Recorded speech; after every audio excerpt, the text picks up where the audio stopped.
출애굽기 22장 29절부터 31절까지 말씀입니다. 너는 너의 추수한 것과 너의 짜낸 집을 드리기에 더디게 말지며 너의 처음 난 아들들을 내게 줄지며 너의 소와 양도 그 일례로 하되 7일 동안 어미와 함께 있게 하다가 8일 만에 내게 줄지니라. 너희는 내게 거룩한 사람이 될지니 들에서 짐승에게 찢긴 것의 고기를 먹지 말고 개에게 던질지니라. 출애굽기 21장에서 23장에 달하는 이 세 장 속에는 이제 이스라엘 공동체에게 준 사회법들이 기록되어 있습니다. 이 사회법들의 특징은 내용상 우선 배상법, 송사법, 그리고 이웃에 대한 자비와 관용을 요구하는 법들, 이런 것들을 포함하여 공동체를 지켜나가려는 또는 공동체의 정체성을 지켜야 하는 이스라엘 백성들의 신앙적 특징으로 묘사되어 있습니다. 그러므로 여기에 우리 앞에서 본 십계명을 위시해서 모든 율법들은 성문화된 법전으로서의 효력보다는 그 법들이 의미하고 지향하는 방향과 정신과 원리에 더 깊은 뜻이 있다고 할 수 있습니다. 그 뜻은 온 세상 구석구석에 하나님께서 창조주로서 가지시는 뜻과 내용들이 충만해지는 것을 말합니다. 우리가 구원을 논할 때도 예수를 믿는다라는 신앙 고백과 함께 하나님의 백성으로 거듭난 것을 우리 다 이제 경험하며 확인합니다. 그러나 구원이 종종 초월이라는 영역으로 제한되어서 구원이 가지는 참다운 의미, 창조 질서로의 회복이라는 하나님의 더 크신 통치의 세계로 들어가는 것을 놓치는 경우가 있습니다. 우리가 조심해야 될 부분입니다. 그러니까 이스라엘이 애굽에서 구원함을 받는 것은 종되었던 집에서 풀려나는 것으로 끝나는 것이 아니고 하나님이 진정 원했던 창조에서 가지셨던 온전한 하나님 나라의 통치와 그 내용을 보여주시려는 목적을 가지고 이 애굽으로부터의 해방이 있는 것입니다. 그러니까 우리가 출애굽 사건으로 설명을 하자면 출애굽은 애굽에서 나오는 것이 끝이 아니고 젖과 꿀이 흐르는 가나안 땅에 들어가는 것이 끝입니다. 내용상 바로의 통치 하에서 종으로 살며 곤고한 날을 보내던 자리로부터 구원함을 얻어 하나님의 통치, 하나님의 은혜로우심과 복주심으로 말미암아 사는 자들의 복된 것을 보여주는데 궁극적인 뜻이 있습니다. 아까 설명한 대로 구원이 그렇습니다. 구원은 구속사역이라는, 구원사역이라는 것으로만 좁혀가지 마시고 그것이 하나님의 원래의 뜻, 창조주로서의 하나님 되심의 우리를 회복하사 우리로 하여금 하나님 통치를 세상 구석구석에 실현케 하시는 데 뜻이 있습니다. 예를 들면 이런 겁니다. 언젠가 한번 개인 병원에 입원을 한 적이 있는데 그 엘리베이터 안에서 어느 날 이 일이 벌어졌습니다. 별로 손님이 많지 않은 개인 병원이니까 엘리베이터 안에 어느 날 젊은 부부하고 저하고 셋이 엘리베이터 안에 있게 됐습니다. 아주 표정이 좋고 인사도 잘 하더라고요. 안녕하십니까? 그러더니 여전히 웃는 낯으로 아저씨 우리 예수 믿고 함께 천국 가요? 그러시더라고요. 그래서 네, 저도 예수 믿습니다. 그랬거든요. 또 생글생글 웃으면서 구원 확신은 있으세요? 그러시더라고요. 제가 저 목사입니다. 그랬죠. 또다시 생글생글 웃으면서 목사님은 구원 확신이 있으세요? 속으로 엿이나 먹어라. 그래서 대화가 끝이 났습니다. 뭐 그렇게 험한 뜻은 아닙니다. 그러나 이제 바로 오늘 얘기하려는 이 대목 때문에 제가 험한 표현을 썼는데 뭐 명절에는 엿을 먹기도 합니다. 그렇게 밖에는 예수 믿는 것을 설명할 수도, 신앙의 실천도 할 수 없는 것에 대한 제 좀 안타까운 표현이었습니다. 아직도 그 웃는 모습이 선히 기억이 나고 아주 열심히 믿는 사람이라는 것을 아주 좋게 기억하고 있습니다. 근데 우리 많은 성도들이 이 오해를 하고 있죠. 예수를 믿고 나면 그 다음에 할 일은 예수 믿는 일에 쓸모가 있기를 바라서 출애굽 사건으로 얘기를 하자면 홍해에서 뱃사공이 되는 겁니다. 아시겠죠? 가나안을 안 가는 겁니다. 홍해를 나르는, 손님을 나르는 뱃사공이 되거나 나이가 들어서 노를 저을 수 없게 되면 횟집을 열거나 이게 다가 됩니다. 이건 안 됩니다. 가나안을 가셔야 됩니다. 그게 지금 하는 얘기입니다.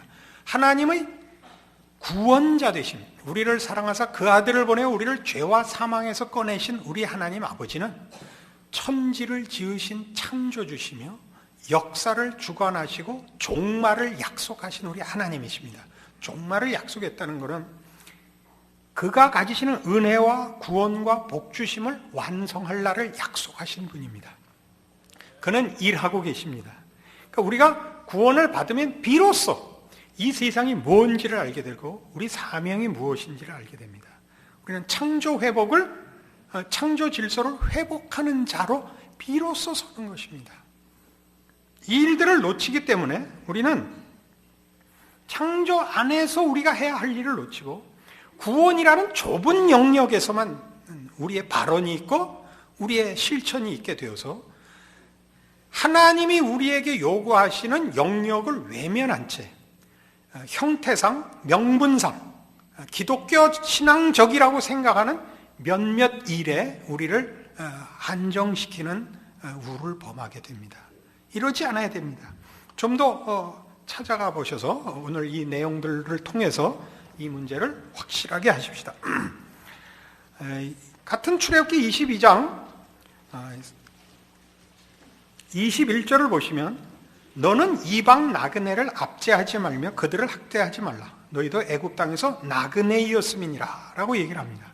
그러니까 하나님께서 이스라엘 백성에게 준 율법들의 중요한 부분이 이 가난한 자를 돌아보라는 데 초점이 있고 그 문제는 억압받는 자를 위하여 혹은 이방인, 또 힘없는 과부와 고아, 그리고 원수에게까지 확장됩니다.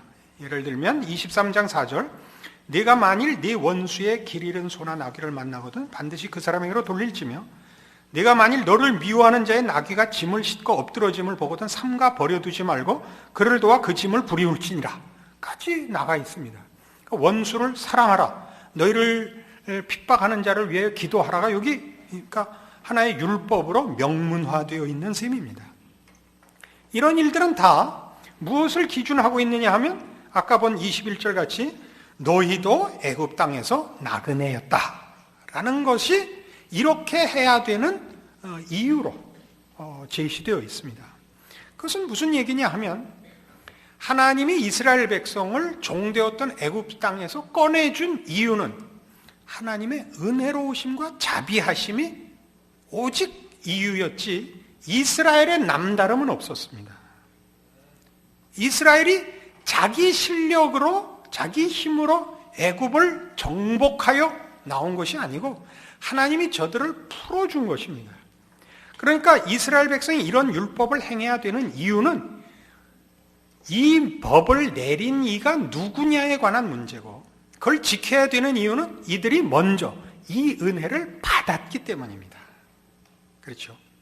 그러니까 저들이 이 법을 지키는 이유는 이스라엘을 애굽 땅에서 인도하여 낸 하나님이 누구신가에 대한 증명입니다. 그 하나님은 은혜로우신 하나님입니다. 그래서 이스라엘을 애굽에서 구원해 주신 것입니다. 우리 신약 성도들 식으로 얘기를 하자면 우리가 예수를 믿는다고 얘기를 하면 우리 원수를 사랑해야 됩니다. 그리고 무지한 자들을 용서해야 됩니다. 왜요? 우리가 죄인 되었을 때 구원함을 받았기 때문입니다. 그러니까 우리가 예수를 믿는다고 하면서 예수 믿지 않는 자들을 경멸하거나 못났다고 생각을 하면 그건 전혀 신앙이 아닙니다. 그럼 우리는 똑똑해서 구원을 얻었고 우리가 힘써서 이 자리에 왔다고 자랑하는 꼴이 되기 때문입니다. 그리고 그것을 요구하는 것은 하나님이 이런 자비하신 분이라는 표입니다. 그러니까 우리가 전도를 할 때 특히 이 잘못을 저지르는데 믿지 않는 자에게 내가 복음을 전한다는 그 우월감 때문에 우리는 무례를 범하기 일쑤입니다. 그리고 억압적으로 나가죠.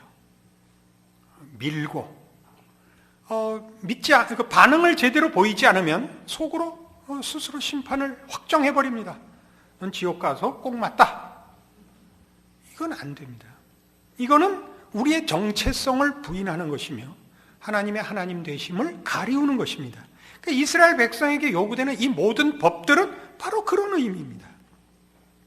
우리는 우리의 신앙을 이런 차원에서 하나님이 누구시며 내가 누구인가를 기본으로 하여 이런 요구들이 일어난다는 것을 놓치지 않아야 됩니다.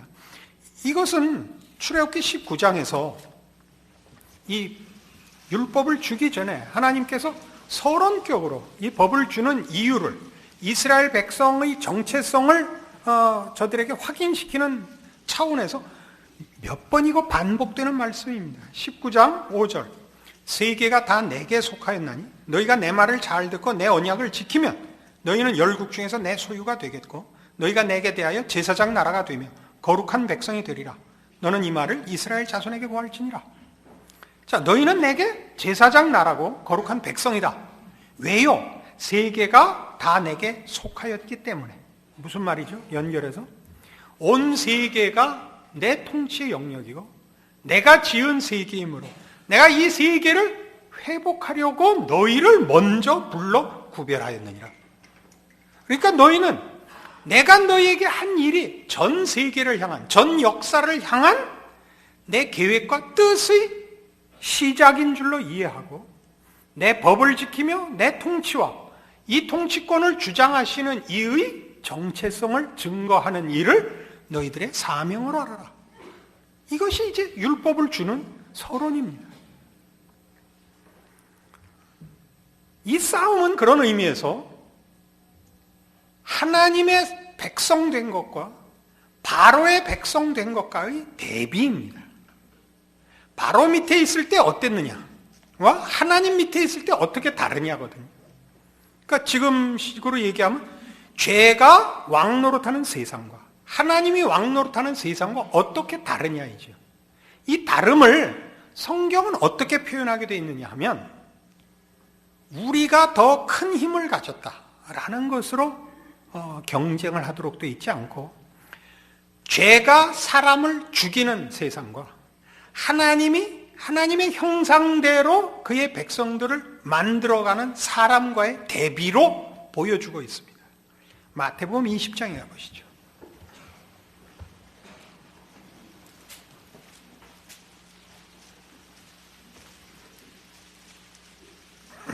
마태복음 20장 25절 예수께서 제자들을 불러다가 가라사대 이방인의 집권자들이 저희를 임의로 주관하고 그 대인들이 저희에게 권세를 부리는 줄을 너희가 알거니와 너희 중에는 그렇지 아니하니 너희 중에 누구든지 크고자 하는 자는 너희를 섬기는 자가 되고 너희 중에 누구든지 으뜸이 되고자 하는 자는 너희 종이 되어야 하리라. 인자가 온 것은 섬김을 받으려 함이 아니라 도리어 섬기려 하고 자기 목숨을 많은 사람의 대속물로 주려 함이니라. 제자들 간에 싸움이 벌어집니다.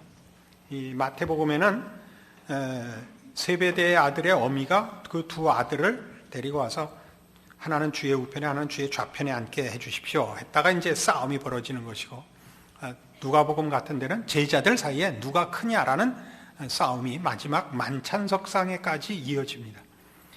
제자들은 생각하기에 예수님께서 이루실 메시아 왕국 이스라엘의 회복은 정치적 군사적 승리일 것으로 예상을 했고 그랬을 때 누가 더 큰 공헌을 세운 제자이냐 누구 공이 더 크냐로 그 받을 보상에 대하여 자기네끼리 다툼이 있었다고 되어 있습니다. 그러자 예수님이 내 나라는 이 세상 나라는 힘 있는 자가 힘 없는 자를 부리며 대접을 받지만 내 나라는 반대다라고 말씀하시는 대목입니다. 내 나라에서는 큰 자가 섬기는 자다. 큰 자가 종이 되는 질서다. 이게 하나님 나라입니다. 하나님께서 우리를 구하기 위하여, 하나님이 말하자면 채권자고 우리가 채무자인데, 하나님이 채무자의 희생물이 되어 우리를 구원하시는 것이 기독교 신앙의 백미거든요. 그 나라 질서의 가장 대표적인 성격이거든요. 이 나라는 다르다 이겁니다. 그러니까 여러분이 예수를 믿는다라고 고백을 하고 나시면 해야 할 것이 뭐냐 하면, 그래서 가난한 자들을 돌아보는 겁니다. 가난한 자를 돌아본다는 것은 없는 자를 구제한다, 그런 뜻이 아닙니다. 억울한 자를 돌아봐야 된다, 사회 정의를 실현해야 된다, 이렇게 간단한 문제가 아니고, 그렇게 가면 우린 다시 힘의 논리로 갑니다. 도와줘도 보상을 받을 수 없는 사람을 돕는다는 뜻입니다. 보상을 바라지 않고 돕는다. 가난한 자, 힘없는 자를 도와봤자 그 사람에게 아무런 보상을 받을 수가 없습니다. 그러나 하나님 나라는 이것이 가장 근본된 질서입니다. 불쌍한 자를 돕는 것. 예수님께서 그의 공생의 기간에 많은 병자를 고치시고 귀신을 쫓아내시며 가난한 자들을 위로하셨습니다. 거기에 물론 믿음을 보시고 라고 명시되어 있는 사건이 있습니다. 그러나 거의 대부분의 경우는 이것이 유일한 이유였습니다.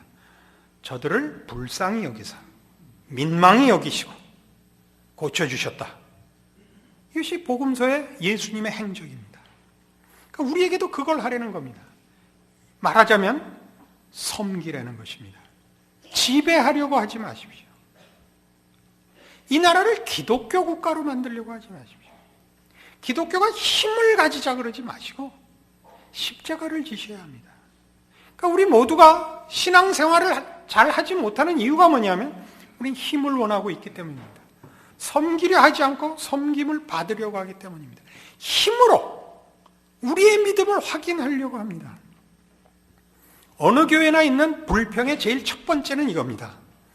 어느 교회나 있는 불평의 상위 5가지 중에 첫 번째는 공통적으로 우리 교회는 사랑이 없어. 어느 교회나 하는 불평입니다. 이 말이 갖는 의미를 아시겠습니까? 내가 왔는데 아무도 아는 척을 안 한다. 내가 왔는데, 응? 내가 왔는데 아무도 안 알아주더라 이거예요. 지 말로 지 신앙을 고백하는 거죠. 섬김을 받으려니까 섭섭하죠. 섬기셔야 된다니까요. 여러분 누구 얘기할 때 얘기 끝까지 들어보신 적 있어요? 이 설교 시간은 질문 시간이 없어서 답답해 죽겠죠. 억울하면 신학하세요. 얘기 들어주는 거 큰 섬김입니다. 큰 섬김입니다. 그리고 편 드세요. 무슨 얘기만 하면 지 얘기하는 사람이 있어요. 그까짓 거 갖고 그래. 나는 뭐. 지금 이 사람이 답답해서 자기 얘기하는데 왜 지가 나서서. 군대 얘기하면요. 제일 재밌는 게 이겁니다. 야, 그거 갖고 그래. 나는 군대 얘기할 거 많죠. 할 거 많습니다. 누구나 고생하고 누구나 억울한 일을 당하고 그 누구다 또 뭐 그 중에도 재수가 좋아서 병신 안 되고 제대했습니다. 그러나 얘기는 들어주는 게 최고의 미덕입니다. 그리고 편을 드십시오. 그까짓 거 그러지 말고. 요새는 그까이 거 그러던데 그러지 말고 들어주시고 편 들어주세요. 야, 힘들었겠다. 야, 고생했겠다. 너 어떻게 참았니? 너 대단하다. 이건 우리 삶의 모든 정황에서 필요한 우리의 사명입니다. 이 일은 매일 몇십 개, 몇백 개가 우리 앞에 옵니다. 근데 이거 다 외면하고 잘난 척하고 큰 소리 칠 건수만 찾으니까 평생 안 오죠. 기도해도 응답이 없고. 아닙니다. 섬기십시오. 여러분은 종이 되셔야 합니다. 예수님이 십자가에 달리자 모두가 이 궁금한 이 조롱을 했습니다. 네가 왜 남은 고치고 다른 사람은 죽은 자도 살렸으면서 너는 죽느냐? 네가 만일 하나님의 아들이었든 내려와봐라. 이건 조롱이면서 궁금증이고 답답함이었습니다. 하나님인데 왜 죽냐? 예수님의 대답은 이거였죠. 아버지여 저들을 사하소서. 저들이 자기가 하는 일을 알지 못하나이다. 하나님 나라의 질서를 모릅니다. 우리가 믿는, 우리가 아버지라고 부르는 우리 하나님을 통 모르는 겁니다. 우리 하나님은 자비로우시고 은혜로우시고 노하기를 더디하시는 참으로 우리 하나님 아버지십니다. 우리의 잘못대로 못난 대로 갚지 아니하시며 우리의 행동대로 심판하지 않으십니다. 우리는 그 일에 증인이요 그의 사랑을 입은 자로 서 있습니다. 이게 신자들의 신앙 생활이고 신앙 고백입니다.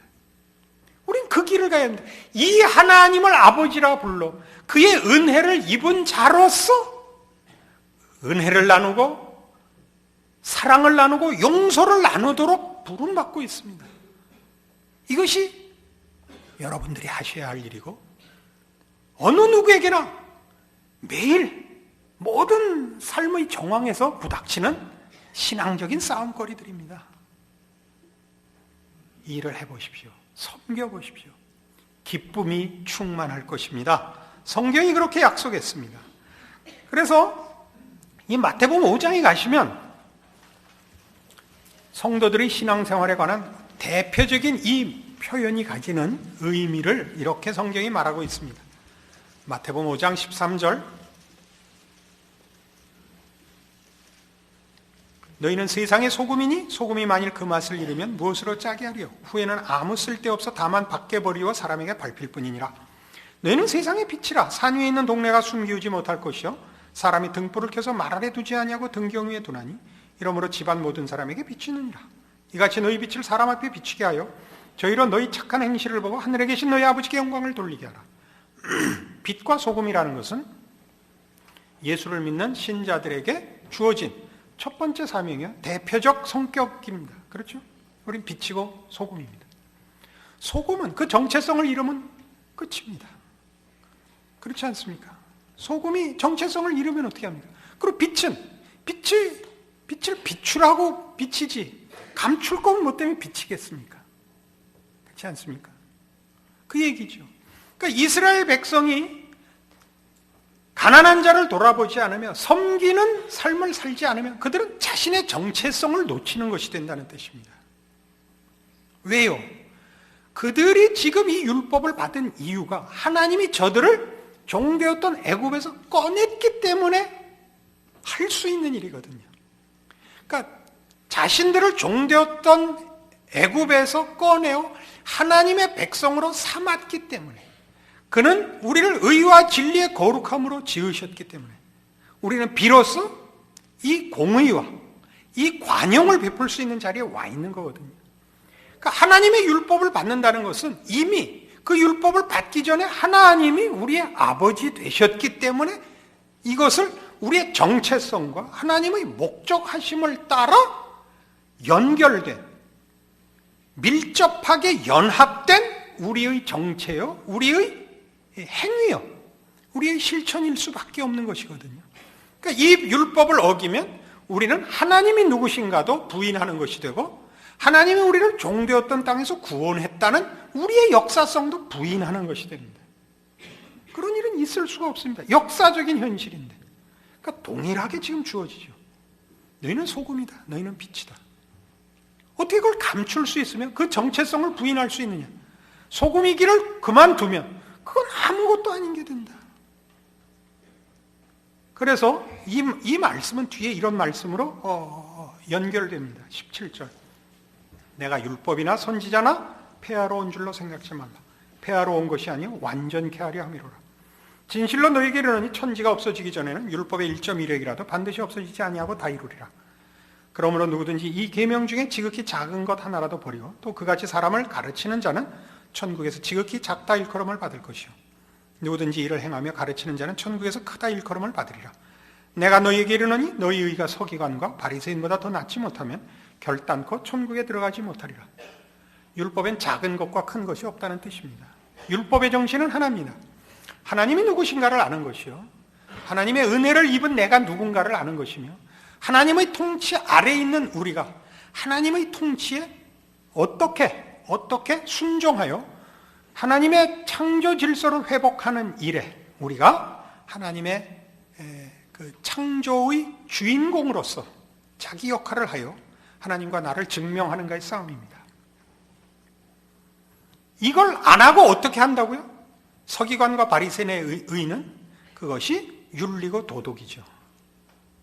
그 성도들이 가지는 신앙의 큰 싸움 중에 하나가 이거죠. 신앙생활을 했다 안 했다 라는 싸움만 있죠. 주의를 지켰다 못 지켰다, 11절을 냈다 떼어먹었다, 이것만 있고 이 정신은 없으니까 여러분에게 이것이 명문화되어서 법 조항이 되어서 몇 절은 지키고 몇 절은 못 지켰다라는 자기의 그 심판만 남게 됩니다.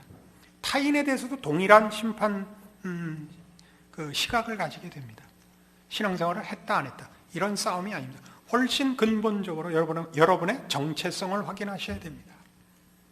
그래서 보다 적극적이고 웅대하고 하나님이 이미 이루신 일을 근거로 하여 이스라엘 백성으로 말하자면 애굽을 벗어나 가나안에 들어간 것으로 인하여 신약시대 성도들로 얘기하자면 예수 그리스도를 믿어 하나님을 아버지라 부르는 이 신앙 고백의 자리에 들어왔으면 역사적으로 이루신 하나님의 크신 구속 사역을 근거로 하여 이제 우리를 방해할 것도, 우리를 넘어뜨릴 것도 없고 우리 자신만이 우리가 하는 신앙 고백에 걸맞는 싸움을 할 것인가 말 것인가에 걸려 있다는 것을 확인하게 됩니다.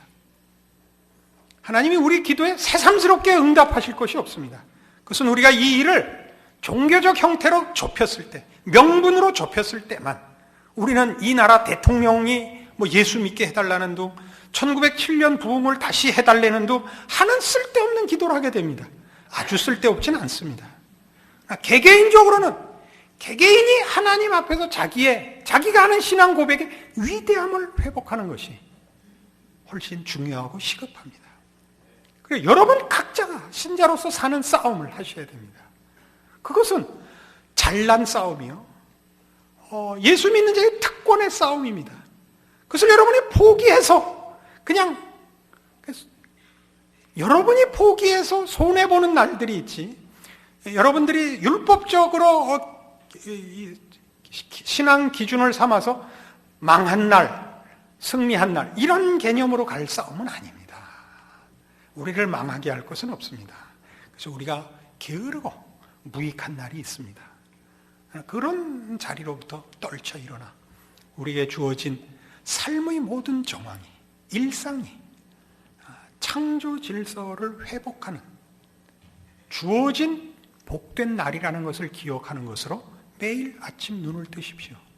그리고 여러분에게 부닥치는 일상의 사소한 싸움 속에서 여러분은 하나님을 주인으로 하는 그의 백성이 반응해야 되는 이 성경적 또 우리에게 일어난 하나님의 은혜와 사랑과 하나님 되심을 알게 하신 것을 근거로 하는 반응과 결정과 실천과 믿음으로 싸워 그 하루하루 모든 사소한 일들에서 승리해 나가십시오. 하나님이 여러분을 통하여 영광을 받으실 것이요, 여러분의 생애는 기적으로 연결될 것입니다. 기도하십시다. 하나님 아버지 은혜를 감사합니다. 하나님을 아버지라 부르는 것은 얼마나 복된 것인지요, 그리고 우리의 존재와 일상은 얼마나 놀라운 것인지요. 하나님이 매일 저 태양을 띄우듯이 저 밤하늘에 달과 별을 달아놓으셨듯이 우리의 생에 만나는 매일매일은 하나님의 아버지 되시고 통치하시는 세상 속에서 하나님의 영광을 드러내는 일에 우리의 인생이 쓰임받는 귀하고 놀라운 나날들입니다. 우리가 어디에 와 있고 우리에게 허락된 것이 무엇인지를 기억하여 이것이 우리의 특권이요, 자랑이요, 우리의 고백이요, 우리의 마땅한 인생의 책임인 것을 기억하여 믿음으로 승리하는 우리들 되게 하사 주께서 어떻게 작은 일을 통하여 큰 일을 이루시며 영광 받으시며 그리고 우리의 작은 일들이 어떻게 오병이어의 기적을 낳는가 확인하는 신자의 참된 승리로 이어지는 우리 모두의 신앙 고백과 생애가 되게 하여 주시옵소서. 지금은 우리 주 예수 그리스도의 은혜와 하나님 아버지의 극진하신 사랑과 성령님의 교통하심이 하늘 하나님의 자녀가 되어 그 주어진 인생을 믿음으로 승리하며 믿음으로 자랑하며 주의 영광을 드러내는 삶으로 살겠다 약속하고 돌아가는 심령들 위해 영원토록 함께 있을지어다. 아멘.